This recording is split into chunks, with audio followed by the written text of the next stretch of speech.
Hey, today we made a pork loin shredded with a creamy gravy. And it is yum, yum, get you some. If you want to find out how we did it, stay tuned. It's 100% carnivore. Hi, this is Terry. I've been maintaining a 180-pound weight loss for over a year with a clean, whole foods, meat-focused, low-carb, low-calorie approach. Hey there, it is 8 o'clock at night. This is frozen solid. It is a half loin roast. It is 4 pounds, and I'm gonna let it cook overnight. What I did was I rinsed it off, not because it's dirty, but because I wanted to, if I have it wet, it gets the seasonings to stay on it better. I got a whole lot of seasonings out over here, so please don't ask me how much I use. I just use till my heart's happy. So I'll just tell you what I use. This is some ground ginger.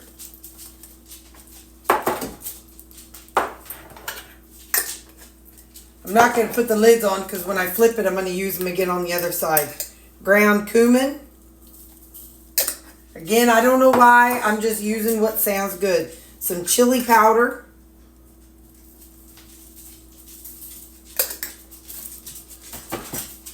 I'm going to use some of this it's some barbecue bear rub my mama got from Alaska.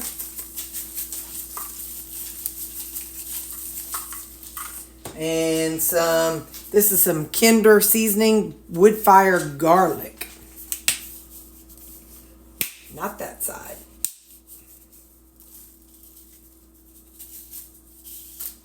And then we're going to go in with some cherry smoked salt. Come on, fella.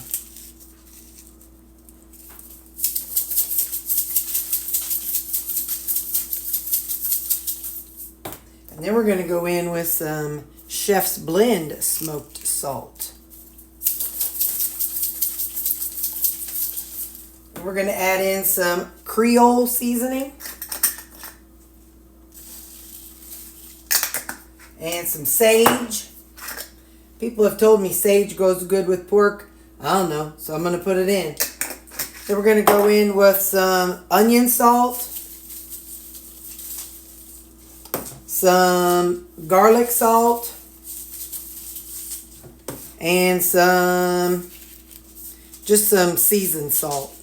Some general, or seasoned salt. So now I'm going to kind of rub that around a little bit. Now I'm going to flip it over and do the same thing on this side. And I'll be right back. Just all those seasonings I'm going to put on this side. Okay, and I'm going to also add some of this tomato bouillon with chicken in it. Just give it a little tomato flavor. Now, we're going to add some of this hickory smoke marinade. So I'm not going to pour it over the top. I'm just going to kind of pour it into the side. Hopefully this will give it a good smoky flavor. And right now it's real stiff, but as it softens up, it's going to get down and soak down in this marinade. So I'm going to put the lid on it. I have it on low. Let me double check. Yep, it's on low. And I'm going to let this run. And I usually wake up about 6, 7 o'clock. So I'll see you in the morning whenever we wake up. Again, it's 8 p.m. and I'll see you. Hopefully y'all remember to tell you what time it is when I see it in the morning. All right, getting that going. I pulled it out of the other crock pot and put it into this one because I need to use the big ones for the ground beef this morning. So I put it into here. It is 6 o'clock. So this one is not heated up yet, but what I would like to do is take a fork and kind of break it up. And they say that if you can do this, then it means it's fully cooked. Well, that's good and stuff, but now I want all this. I want all the juices and the seasonings to go from the outside to the inside.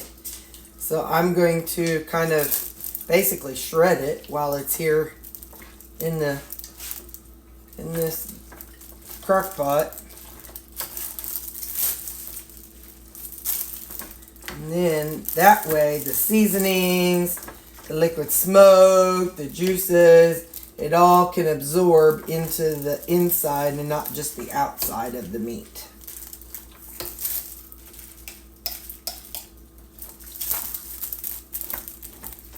Try not to poke a hole in the baggie, but sometimes I can, sometimes I can't. Now, I'm actually going to add just a little bit of water to it. Hang on.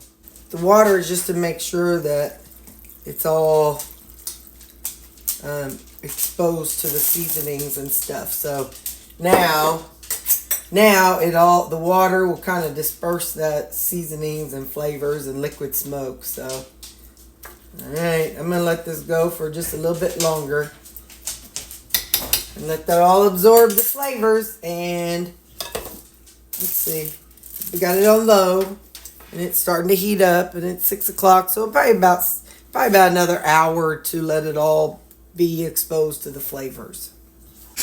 I'd like us all to take a moment to mourn for our crock pot. It was a good crock pot.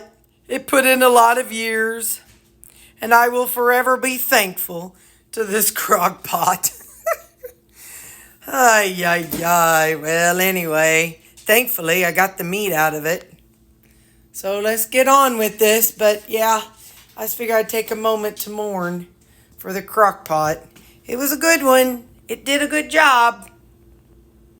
And don't worry, the gate was up, so no little toeses were harmed in the shattering of the crock pot.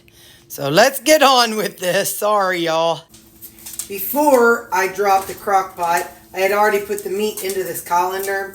The juice is down in the bottom, so I just want it separated for now. I can definitely add the juice back to it. I can even create my own barbecue sauce out of that juice if I want to.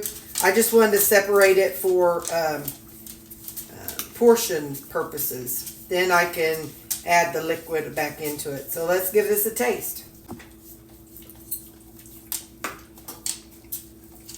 That's good. I like it. You can taste all the flavors and stuff. Maybe a little less chili powder next time. But good job, Terry. Good job. All right, let's get this portioned up. So what I would like to do is put this in 7-ounce portions.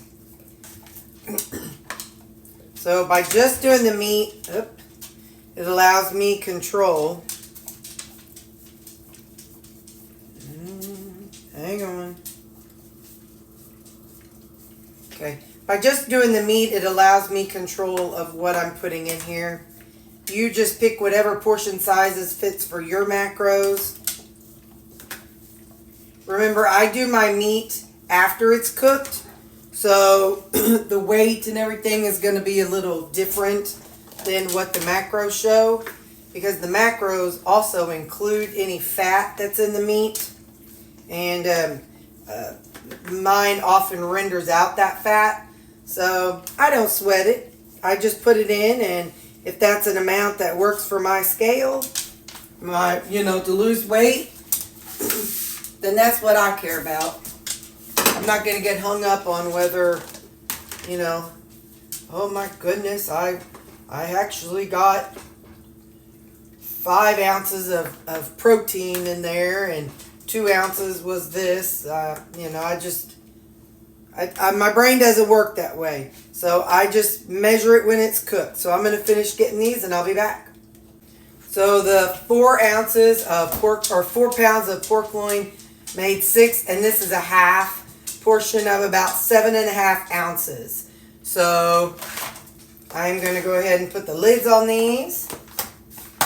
And I think we're going to go on and do something with the leftover juices on it. So let me put these lids on and I will be back. Okay, this one I did put 4.5, so that way I know that it is a partial serving. So we're going to set all these off to the side, and we're going to make our own kind of like a barbecue sauce type thing. I said barbecue sauce. but I meant like I don't know, an au jus, gravy, whatever you want to call it. But I want to reduce it down a whole lot. So I've just got this on 4, which is not quite half. And I'm just going to let this simmer for quite a long time until it kind of thickens up. Because we're going to add a little cream to it and make it really tasty. So that's just the leftover drippings. Here's an update on this. It's simmering down. It's going down. I think that's about as much as I'm going to do. I don't want it to burn and get gross. So we are going to add some heavy cream and make this even more yummy than it is. So I have here 1 wedge of, it's the light Laughing Cow cheese. I'm going to put that in there. I know some of y'all said you thicken your thicken those things, your gravy, with cream cheese. So I'll add that, and then I'm going to add in some heavy cream. Please don't ask me how much. I hope that's, yeah, it's okay. Don't ask how much. You just pour, and whatever makes your heart happy. So we're going to just we're going to make it into a cream sauce kind of type situation. But I don't want to add seasoning except just a little bit. I have some freeze-dried garlic. So we're going to put that in there. And now I just want to kind of stir it until that cheese melts. It'll take a few minutes for it to get back warm again. And when that cheese melts, then we might add just a little bit of glucomannan. But y'all know I tend to get heavy-handed with that. But I'll be back in about 3 or 4 minutes. Okay, it's been a few minutes. I had to do a couple errands around here. And it's heating up. The cheese actually is not all the way melted yet. So that's one thing about this cheese, is it seems like it doesn't melt as good as regular cheese, but that's all right. Now I'm going to thicken this up a little bit. And we're going to try to open up the correct side of the glucomannan. And just do a little at a time. Like that. We're going to do that. And I'm going to stir it. I'm going to let it sit for about 3 minutes. And then we'll come back and check it in 3 minutes. Let's take a look here. It's a little thicker. It's a little more milky, but I want it more like gravy. So we're going to put in some more.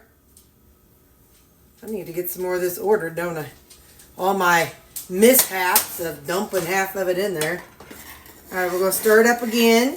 And again, we'll set the timer for 3 minutes. And then we'll come back.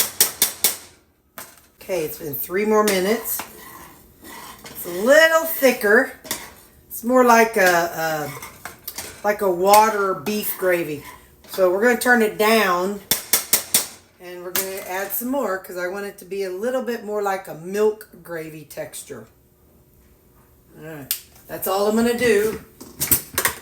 So I don't turn it into glue. I don't want it a paste texture. I just want it like a milk gravy texture. I want it to be where I could put about a spoonful on each of these. So now we're going to let that, I'll just turn it off. In 3 more minutes, we'll come back and take a look at it. Guess I could taste it. Oh, yeah. Oh, yeah, buddy. All right, 3 more minutes. Okay, let's take a look at that. Yeah, that's what I was going for. See, it's not quite milk gravy texture, but it's thicker. So what we're going to do is put about a spoonful on each of these. So let's open them up and line them up, and let's get on it. All right, so this is just to add some flavor and moisture because lean pork is very dry. It's kind of like eating chicken breast to me. It gets dry and kind of catches in my throat. I have trouble swallowing dry meat. So this just kind of gives it that extra flavor and extra moisture in it. And it's a good way to put any rendered fat from the pork loin back into your meat. There you go. And now we've got some pulled pork loin with gravy. And now I'm going to cover them back up and I'm going to put them in the freezer. and I'll put them in my rotation of food. Hey, so I want to include, this is carnivore. Everything I did is carnivore except for the glucomannan. That may not fit in the category of carnivore, but this is all carnivore. So if you want to make this, if you want to leave out the glucomannan and let it keep reducing, or just let it be thinner, that's okay too. But, all the things except for the glucomannan is carnivore. So, yum, yum.